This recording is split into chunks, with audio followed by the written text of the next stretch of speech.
सिर्फ सच। नमस्कार, मैं हूं मतलूब। द त्रिकाल मीडिया में आपका स्वागत है।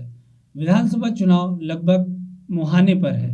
जैसे जैसे चुनाव नज़दीक आ रहे हैं वैसे वैसे दोनों बड़े दलों में गुटबाजी खेमेबाजी की खबरें भी सामने आ रही हैं। अगर हम बात करें बीजेपी के मुस्लिम नेताओं की तो वो भी इससे अछूता नहीं है। बीते 2 दशक से मुस्लिम बीजेपी में पूरे महाकौशल में अपने नेतृत्व क्षमता के लिए जाने जाते हैं। हमारे साथ स्टूडियो में मौजूद हैं बेबाकी से राय रखने वाले जमा खान साहब। जमा खान साहब, अंजुमन की कमेटी को लेकर बहुत सारे उथल पुथल मची है और बहुत सारे सवाल खड़े किए जा रहे हैं। इसको लेकर आप क्या सोचते हैं? जहाँ पे अगर कोई पद होता है तो उसका साथ देने वाले लोग भी होते हैं, उसकी मुखालिफत करने वाले लोग भी होते हैं। तो इस पे बहुत ज़्यादा कुछ बोलना मुझे लगता है ठीक नहीं है। 2.5 महीना हुआ है उनको बने, तो इस पे मैं कुछ बोलना तो नहीं चाहता हूँ। संगठन स्तर पे भी इसको लेके कुछ मंथन चल रहा है। इसकी जानकारी संगठन आपको दे पाएगा। मैं मुस्लिम विंग का लीडर रहा हूँ, तो मुझे लगता है कि मुझे उस विषय में ज़्यादा जानकारी नहीं है। आपके पास एक अच्छा विजन है, आपका फैमिली बैकग्राउंड बहुत अच्छा है, आप एजुकेटेड है, आप कमेटी का क्यों हिस्सा नहीं बनना चाहते? देखिए सर, मैं पॉलिटिक्स में हूँ तो सारे फैसले मैं ही करूँ ऐसा नहीं होता। मेरा परिवार भी है, मेरे परिवार के मुखिया भी हैं, वो सारे फैसले करते हैं। मेरे फादर ने मुझको एक नसीहत करी अपनी ज़िंदगी में, हमसे कहा कि वफ़ और वफ़ से संबंधित किसी भी कमेटी में कभी ज़िंदगी में मत बनना। ना मस्जिदों में ना मज़ार में इंटरफेयर करना है, ना वफ़ में बनना है।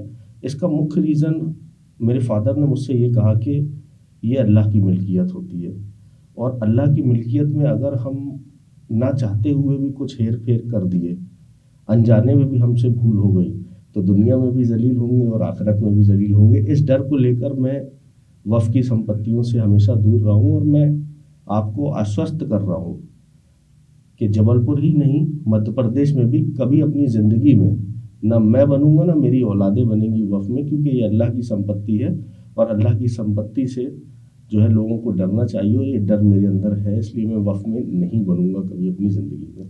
मान लेते हैं अगर आपके हाथ में मौजूदा स्थिति में अंजुमन की बागडोर होती तो आप क्या करते? सर, हमारे मुंह में अल्फाज डालने की कोशिश कर रहे हैं आप। मैं वैसे अंजुमन में कभी नहीं बनूंगा, आपको स्पष्ट कर दिया, और ऐसी बद्दुआ आप ना दें, ये भी मेरी गुजारिश है कि हम जैसे नेता जो पीड़ित मानवता की सेवा का संकल्प लेके 24 घंटे राजनीति करते हैं और गरीबों के काम करते हैं। गरीब मजलूम बेसहारा से मतलब है, हमको किसी पद से मतलब नहीं है, चाह नहीं है सुरबाला के गहनों में गुथा जाऊं। ऐसी विचारधारा रखने वाला मैं एक छात्र राजनीति से निकल के यहाँ तक आया हूँ। जो लैंड को लेकर तमाशे मचे हुए हैं, मेरा उस पर विज़न था खुद का। मैं एक लेटर अंजुमन कमेटी को लिखने वाला हूँ, जिसको आपके माध्यम से पहले आवाम तक रख दे रहा हूँ। जो अंजुमन का 55,000 एरिया का लैंड है। देखिए, पहले एक चीज़ समझिए, अंजुमन जो है शिक्षक संस्थान है, ये कोई व्यापारिक संस्थान नहीं है।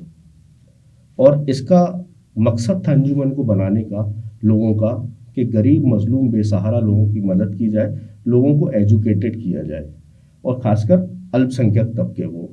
तो मेरा विज़न इसमें यह था कि 55,000 स्क्वायर एरिया है उस ज़मीन का, आधे में स्कूल बनाया जाए, आधे में मार्केट बनाया जाए। स्कूल हो कैसा कि उसमें ICSE CBSE लेवल की शिक्षा लोगों को मिले, और उससे जो है बच्चे शिक्षित होकर निकले। कौन बच्चे?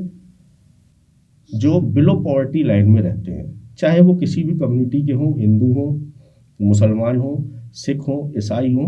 जो भी बच्चे बिलो पॉवर्टी लाइन में रहते हैं, उन बच्चों को उस जगह से शिक्षा मिले, और जो आधा मार्केट बनाएंगे उससे उस स्कूल को संचालित करें। ऐसी मेरी योजना है, और ये लेटर में माननीय जो अध्यक्ष वर्तमान के अंजुमन वफ़ कमेटी के, उनको लिखने वाला हूँ। दूसरी बात, मैं आपको एक चीज़ ये बताता हूँ कि हमने देखा है सड़कों पे, हमने अपनी कौम के छोटे छोटे बच्चों को चंद रुपयों के पीछे ज़िंदगी बर्बाद करते सड़कों पे देखा है। चाय पान के टपरों में ज़िंदगी बर्बाद करते उनको देखा है। क्यों? किसी बच्चे के वालिद का इंतकाल हो गया, किसी के बच्चे के घर में कोई मजबूरी है, आप उठा के लाओ ना उस बच्चे को, आप सर्वे करो, आप ढूंढो उन बच्चों को और आप उठा के लाओ, और वो जितने पैसे उस चाय की दुकान से, उस ठेले से, उस टपरे से कमा रहे हैं, उस पैसे की स्कॉलरशिप आप उनको दो। स्कॉलरशिप निर्धारित करो, आपके पास इतना पैसा है, इतने फंड है, हजारों करोड़ रुपए की संपत्ति है। ये मैंने देखा है अंजुमन को कि वो आज तक किसी मुसलमान के काम नहीं आई वो संपत्ति, मगर दी मुसलमानों के काम आने के लिए दी गई थी। उसका देह जो था, मकसद था, वो मुसलमानों की फलाह महमूदी के लिए था, मगर आज तक किसी के काम नहीं आई।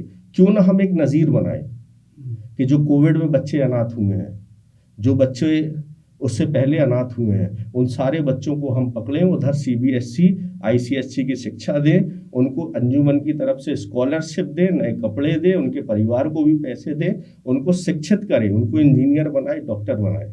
ये मकसद था अंजुमन को डोनेट करने वालों का। इस मकसद पे आज हमें चलने की आवश्यकता है। ये पत्र मैं अंजुमन के वर्तमान कमेटी को लिखने वाला हूँ। दूसरा विषय मैं आपसे ये बोल रहा हूँ, क्यों ना अंजुमन के अंदर स्किल डेवलपमेंट के कार्यक्रम ऑर्गेनाइज किए जाएं, क्यों ना अंजुमन के अंदर रोजगार मेले लगाए जाएं, क्यों ना महिला पॉलिटेक्निक बनाई जाए, क्यों ना महिला ITI बनाई जाए। अगर सबसे ज़्यादा ज़रूरत है हमको तो महिलाओं को शिक्षित करने की है।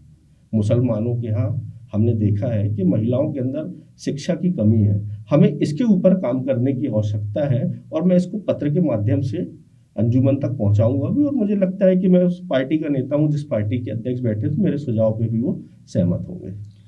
जो वो लैंड है 15,000 स्क्वायर फीट एरिया का, उसमें क्या बनेगा, इसके ऊपर भी सलाह मशवरा हमारी कौम के अंदर से लेना चाहिए कमेटी को, और बनने के बाद भी उसमें अल्पसंख्यकों की सहभागिता हो, इस चीज़ को भी सुनिश्चित करना चाहिए कमेटी को। अगर आप आवाम के अंदर से सुझाव लेते हैं, आवाम के कहने से बनाते हैं, तो मुझे लगता है इसमें कोई विरोध नहीं होगा, बनना चाहिए। कोई भी चीज़ खंडर पड़ी हुई है, उसका उपयोग नहीं हो रहा है, हजारों करोड़ रुपए की संपत्तियां खंडर होकर पड़ी हुई हैं, कम से कम इन सब संपत्तियों में स्कूल, कॉलेज, शिक्षक संस्थान बनना चाहिए, लोगों के काम आना चाहिए। ये सुझाव है मेरा कि कुछ लैंड एरिया में आप व्यावसायिक प्रोग्राम अपने चालू करिए जिससे वो स्कूल कॉलेज संचालित हो सके, और कुछ लैंड एरिया में शिक्षक संस्थान बनाइए, मगर इस चीज़ को ध्यान रखें कि सबसे सुझाव लें, सबको समाहित करें, और सुझाव लेने के बाद उसके पश्चात भी जो बने उसमें भी मुसलमानों की सहभागिता हो, ऐसा मेरा सुझाव है।